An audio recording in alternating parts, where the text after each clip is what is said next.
Pharma, metal और IT वाला जो वीडियो था, मैंने उसमें आप लोगों को बोला भी था कि मेटल में बाउंस बैक होगा, तो उसी के रिगार्डिंग ओवर सोल्ड था, उसी के रिगार्डिंग मैंने जेएसडब्ल्यू स्टील को सेलेक्ट किया था। पहला रीजन वो। दूसरा रीजन एंट्री प्राइस जो 916 था, वाई ये क्यों लिया था 916, 910 क्यों नहीं लिया, 12 क्यों नहीं लिया। आप यहाँ पे देखिए ये 4 तारीख का ट्रेड है ना, 4 तारीख पर एक बार ये सपोर्ट लिया था 912 के आसपास में, उसी को 4 तारीख को दोबारा से रिक्लेम किया था 913 पर, यानी और यहीं से दोनों ही बार इसी जगह से ये एक अच्छा बाउंस किया ऊपर की तरफ में, है ना, जबरदस्त। तो ये तो एक दिमाग में आ जाना चाहिए कि यहाँ पर एक इंपॉर्टेंट सपोर्ट है 910 से 913 के आसपास में, लेकिन एंट्री प्राइस 916 है। वाई यहाँ पे आने के बाद जो करेंट डे का सिचुएशन है, 5 तारीख को भी आप देखिए ऊपर ही गया और ऊपर से फिर नीचे आके यहाँ पर कहीं क्लोज कर गया था, है ना, 5 तारीख को इस जगह पे क्लोज कर गया था। और यहाँ से आज उस एरिया को, ये जो यहाँ पर एक छोटा सा सपोर्ट बनाया था, वो अब इसके लिए रेजिस्टेंस का काम बने। यहाँ से जब बाउंस किया तो उसी एरिया पे आके ये थोड़ा देर रुका था, रुकने के बाद जब ये गिरा तो कहीं ना कहीं ये दिमाग में आ रहा था कि जब इस एरिया को तोड़ रहा है, यहाँ पर से तोड़ रहा है, यहाँ से तोड़ रहा है, तो ये अपने प्रीवियस सपोर्ट एरिया पर आने की कोशिश करेगा। और उसका वेट किया, वो आया भी। मुझे लगा कि अगर ये 910 के नीचे निकल जाएगा तो कोई फायदा नहीं है, फिर नहीं देना है, छोड़ देंगे, है ना। लेकिन एक चांस लिया जा सकता था कि एक तो ओवर सोल्ड है, फ्राइडे है, वीकेंड है, तो लोग कहीं ना कहीं शॉर्ट कवरिंग करने की कोशिश करेंगे और सपोर्ट पर आया हुआ है, तो हो सकता है एक बाउंस बैक देखने को मिले। अब एरिया है 916 वाला मेरा बाइंग एरिया, और मैंने इसी एरिया पर आप लोगों को भी बाइंग के लिए दिया। तो यहाँ पे देखिए इस जगह पर 2 से 3 कैंडल और इसी जगह पर यहाँ पर रुकने के बाद इस एरिया से भागा, तो इसको हम आगे बढ़ा देते हैं ऐसे करके। तो ये एरिया जब आप खींचेंगे आगे तो यही 916 के आसपास में आएगा, इसलिए मैंने भी एंट्री लिया और आपको भी मैंने एंट्री दिया। वीडियो रिकॉर्ड मैंने पूरा नहीं किया क्योंकि एक्चुअली होता क्या है ना कि एक तो कॉल दो, फिर वीडियो रिकॉर्ड करो, फिर ट्रेड देखो, फिर दूसरा सिस्टम पे अपना देखो, तो कभी कभी दिमाग भटक जाता है। तो मैंने सोचा आज पूरा ट्रेड कर लेता हूँ, तब मैं फिर आपको एक्सप्लेन करने के चार्ट के साथ बताऊंगा। बात है पोजीशन का, है ना, कि पोजीशन क्या है। तो चलिए पहले पोजीशन हम देखते हैं। 2600 है, अभी 2800 चल रहा था। अब मेरा प्रॉफिट काटने का टाइम आ गया, मैं अभी प्रॉफिट काटूंगा। पहले हम ऑल पोजीशन आपको दिखाएंगे। ये है ऑल पोजीशन। अब यहाँ पे जो आप ऑल पोजीशन देख रहे हैं, इसमें आपको 2 बात दिख रहा होगा, एक तो 236 रुपए का लॉस और एक 2666 रुपए का प्रॉफिट। इसका मतलब क्या है कि दोबारा री एंट्री किया था। कैसे री एंट्री किया था?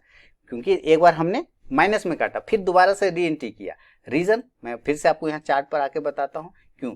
पहले तो मुझे लगा कि भाई यही जो सपोर्ट एरिया है, यहाँ से इसको बाउंस हो जाना चाहिए। क्लियर है ना, ये जो एरिया आ रहा है यहाँ से जब ये गिर रहा था तो यहाँ से बाउंस हो जाना चाहिए था, यहाँ से बाउंस नहीं हुआ और यहाँ से ये गिर गया।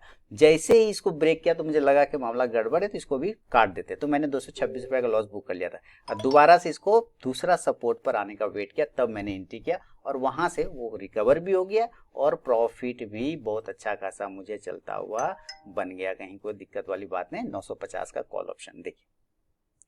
तो आपको सपोर्ट एक दिन पहले ही आपको एनालिसिस कर लेना पड़ता है कि कहाँ पर सपोर्ट बन रहा है, कहाँ पे रेजिस्टेंस बन रहा है ना। ये सब अगर आप पहले एनालिसिस कर लेंगे तो ज़्यादा बेहतर होगा, दिमाग नहीं लगाना होगा अगले दिन के लिए और बहुत ही मस्त तरीके से आपका काम भी हो जाएगा।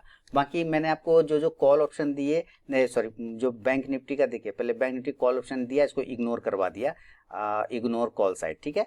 लेकिन जो बैंक निफ्टी अकाउंट से पुट दिया था, इसने गर्दा उड़ा दिया। देखिए यहाँ पे गर्दा हो गया बैंक निफ्टी, यानी कि सारे टारगेट डन हो गए, उससे ऊपर चला गया। उसके बाद मैंने आपको दिया था बजाज फिनसर्व सेल करने के लिए 1875 के नीचे 1861 का फाइनल टारगेट। तो बजाज फिनसर्व भी जो है आप देखिए, बजाज फिनसर्व 1861 का फाइनल टारगेट था, इसने एकदम 1855 का लो मारा, टारगेट डन हो गया। बैंक निफ्टी का जो पुट ऑप्शन था, इसने हाई पे हाई मारते चला गया। मैंने आप लोगों को जो फाइनल टारगेट दिया था बैंक निफ्टी का 410 का फाइनल टारगेट था और इसने हाई पर हाई मार के लगा दिया 585 रुपए तक का, जबरदस्त हो गया। इसके अलावा मैंने आपको जेएसडब्ल्यू स्टील दिया था 928 तक के फाइनल टारगेट के लिए। देखिए 928 का एक फाइनल टारगेट था, 928 है ना जेएसडब्ल्यू स्टील, 916 को ऊपर भाई 928 का टारगेट, और इसने हाई लगा दिया 932 रुपए, यानी कि इसका भी सारा टारगेट डन हो गया। तो यही 3 ट्रेड थे, जेएसडब्ल्यू स्टील, बैंक निफ्टी का पुट ऑप्शन और बजाज फिनसर्व का भी सेल साइड का, जेएसडब्ल्यू स्टील का सेल साइड और बजाज फिनसर्व का भी सेल साइड, सारे टारगेट डन हो गए। कहीं कोई दिक्कत वाली बात नहीं है।